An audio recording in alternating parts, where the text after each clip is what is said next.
ఎటువంటి కంటి సమస్యకైనా 100% ఆయుర్వేద పరిష్కారం సంజీవన్ నేత్రాలయ.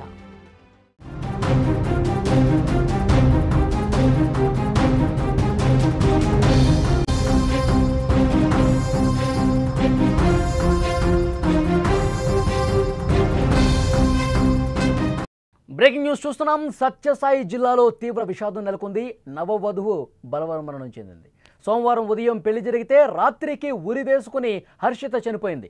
మొదటి రాత్రికి ఏర్పాట్లు చేస్తున్న సమయంలోనే ఈ ఘటన జరిగింది. శోక సంద్రంలో కుటుంబ సభ్యులు మునిగిపోయి ఉన్నారు. ఇంటి ముందు వేసిన పెళ్లి పందిరి ఇంకా తీయనేలేదు. కాళ్లకు పెట్టిన పారాణి ఇంకా ఆరనేలేదు. పెళ్లికి వచ్చిన బంధువులు ఇంకా ఇండ్లకు చేరనే లేదు. కుటుంబ సభ్యులు బంధుమిత్రుల సమక్షంలో మంగళ వాయిద్యాల నడుమ మెడలో 3 ముళ్ళు వేసుకున్న ఆ వధువు గంటల్లోనే మెడకు ఉరితాడు బిగించుకుంది. పెళ్లి జరిగిన రోజే నవవధువు హర్షిత ఇంట్లో ఫ్యాన్కి ఉరేసుకుని బలవన్మరణానికి పాల్పడింది. సత్యసాయి జిల్లాలో ఈ విషాదం చోటు చేసుకుంది. సోమందేపల్లికి చెందిన కృష్ణమూర్తి వరలక్ష్మి దంపతుల ఏకైక కుమార్తె హర్షితకు కర్ణాటక రాష్ట్రం బాగేపల్లి గ్రామానికి చెందిన నరేంద్రతో సోమవారం ఉదయం హర్షితకు పెద్దల సమక్షంలో అంగరంగ వైభవంగా పెళ్లి చేశారు. అదే రోజు రాత్రి నవవధువు హర్షిత ఇంట్లో ఫ్యాన్కి ఉరేసుకుని ఆత్మహత్యకు పాల్పడింది. శోభనానికి ఒక పక్క కుటుంబ సభ్యులు ఏర్పాట్లు చేస్తున్నటువంటి సమయంలోనే హర్షిత ప్రాణాలు తీసుకోవటం అందరినీ కంట తడి పెట్టిస్తోంది. ఉదయం పెళ్లి సందడితో కళకళలాడిన ఆ ఇంట్లో విషాద ఛాయలు అలుముకున్న పరిస్థితుంది. ఆమె మరణానికి కారణాలు ఇంకా తెలియాల్సి ఉంది. నవ వధువుకి ఈ పెళ్లి ఇష్టం లేదా, లేక ఇతర కారణాలు ఇంకా ఏమైనా ఉన్నాయా? అన్ని కోణాల్లో కూడా పోలీసులు దర్యాప్తు చేస్తున్నారు. అక్కడ పెళ్లి ఇంట్లో ఉదయం బాజా భజంత్రీలు మోగాయి. పెళ్లి అంగరంగ వైభవంగా జరిగింది. కుటుంబ సభ్యులు, బంధువులు, ఊళ్ళో వాళ్ళందరూ కూడా ఆ పెళ్లి చాలా సంబరంతో జరిగినటువంటి పరిస్థితి. కానీ సాయంత్రం అయ్యేసరికి అక్కడ ఆ నవవధువు ఇంకా కాళ్ల పారాణి ఆరకముందే ఫ్యాన్కి ఉరేసుకొని చనిపోయినటువంటి పరిస్థితి. అంటే గ్రామం పూర్తిగా విషాదంతో మునిగిపోయినటువంటి పరిస్థితి కనిపిస్తోంది. అసలు కారణం ఏంటి, ఎందుకు ఆమె చనిపోయిందనేది ఇంతవరకు బయటకు రాలేదు. ఆమె పేరెంట్స్ కావచ్చు, కుటుంబ సభ్యులు, బంధువులు కూడా కన్నీరు మున్నీరుగా ప్రస్తుతం విలపిస్తున్నారు.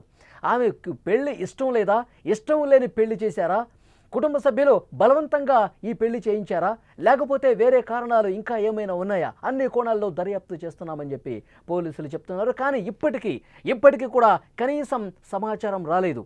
అటు పెళ్లి కొడుకు బంధువులు కావచ్చు, ఇటు పెళ్లి కూతురికి సంబంధించిన ఈ అమ్మాయి పేరెంట్స్, కుటుంబ సభ్యులు కూడా అందరూ చాలా బాధతో మునిగిపోయినటువంటి పరిస్థితి కనిపిస్తోంది. పోలీసులు ఇన్వెస్టిగేట్ చేస్తున్నారు. అసలు కారణం ఇంకా తెలియదు. అయితే ఆమె ఎందుకు ఈ అఘాయిత్యానికి పాల్పడింది, ఎందుకు ఆమె ఉరివేసుకుని చనిపోవాల్సినటువంటి పరిస్థితి ఉంది? పెళ్ళి ఇష్టం లేదా, పెళ్ళి ఇష్టం లేకపోతే కుటుంబ సభ్యులకు చెప్పి నాకు ఈ పెళ్లి ఇష్టం లేదు, నేను అతన్ని పెళ్లి చేసుకోను, నాకు ఇప్పుడే పెళ్లి వద్దని చెప్పి ఆమె ఎందుకు ధైర్యంగా చెప్పలేని పరిస్థితి ఏర్పడింది?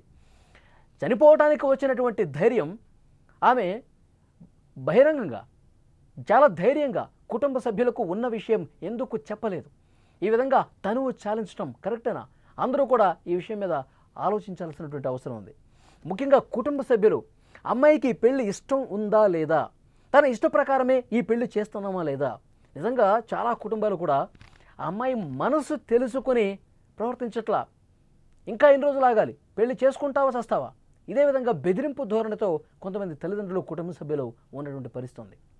సో డెఫినెట్గా, ఎందుకంటే కలకాలం బతకాల్సింది వేరే వ్యక్తితో ఆ పెళ్లి చూసుకున్నామే.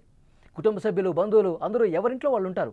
కానీ ఆమె మనసు ఎరిగి ఈ విధంగా పనులు చేయాలి తప్ప కుటుంబ సభ్యులు, బంధువులు ఈ విధంగా బలవంతంగా పెళ్లి చేస్తే, అంటే ఈ కేసులో ఇంకా వాస్తవాలు బయటకు రాలా.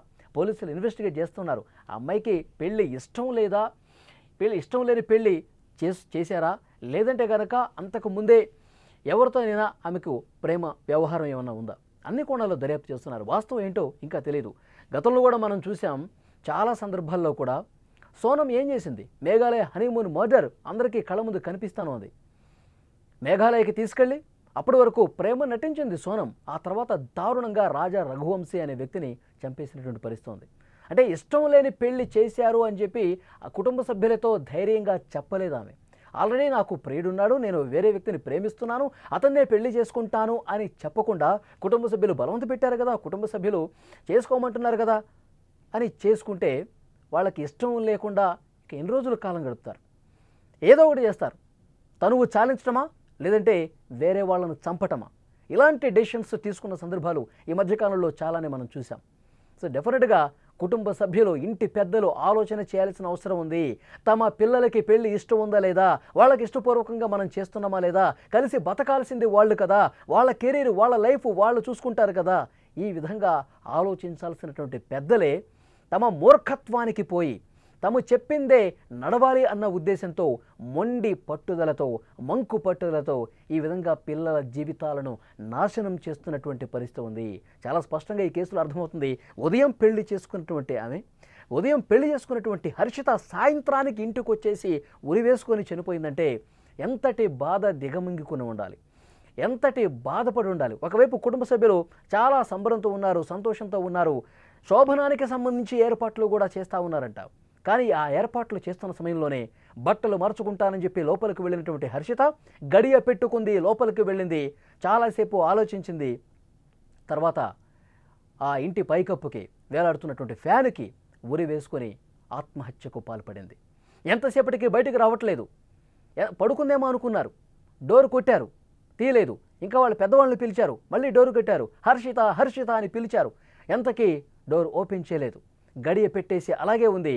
ఇక లాభం లేదనుకుని పగలగొట్టి చూశారు.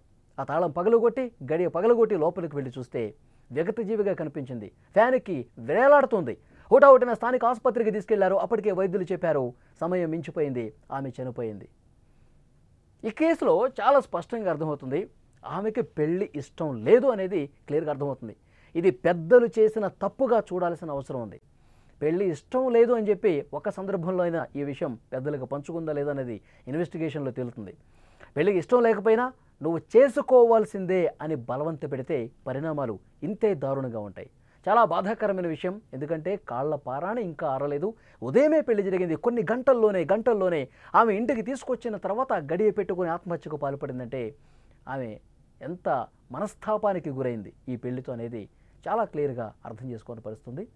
ఇక్కడ ఈమెంత ధైర్యంగా తనువు చాలించడానికి సిద్ధపడ్డప్పుడు, ఇంత ధైర్యంగా ఫ్యాన్కి ఉరేసుకొని చనిపోవాలనుకున్న ఆ భావన వచ్చినప్పుడు అదే ధైర్యం కుటుంబ సభ్యుల ముందు, ఇంటి పెద్దల ముందు చెప్పి ఉండాల్సింది. నాకు ఈ పెళ్లి ఇష్టం లేదు, ఈ పెళ్లి చేస్తే నాకు ఇక బతుకే లేదని చెప్పి ఉండాల్సింది. అలా చెప్పి ఉంటే ఒక ప్రాణం నిలిచి ఉండేది. సో ఇటు ఈ అమ్మాయిది తప్పు కనిపిస్తుంది, ఇంటి పెద్దలది కూడా స్పష్టమైనటువంటి తప్పు కనిపిస్తుంది. పోలీసులు ఇన్వెస్టిగేట్ చేస్తున్నారు. ఎవరైతే పెళ్లి చేసుకున్నాడో ఆ కర్ణాటక రాష్ట్రానికి సంబంధించిన వరుడు, అతని కుటుంబ సభ్యుల్ని కూడా విచారిస్తూ ఉన్నారు. ఫోన్ రికార్డింగ్స్ అన్ని కూడా పరిశీలిస్తున్నారు. అన్ని కోణాల్లో దర్యాప్తు చేస్తున్నారు. వాస్తవాలు మరికొద్ది గంటల్లోనే బయటకు వచ్చే అవకాశం ఉంది. చాలా బాధాకరమైన విషయం, కాళ్ల పారాణి ఆరకముందే ఆ నవవధువు తనువు చాలించడం అన్నది.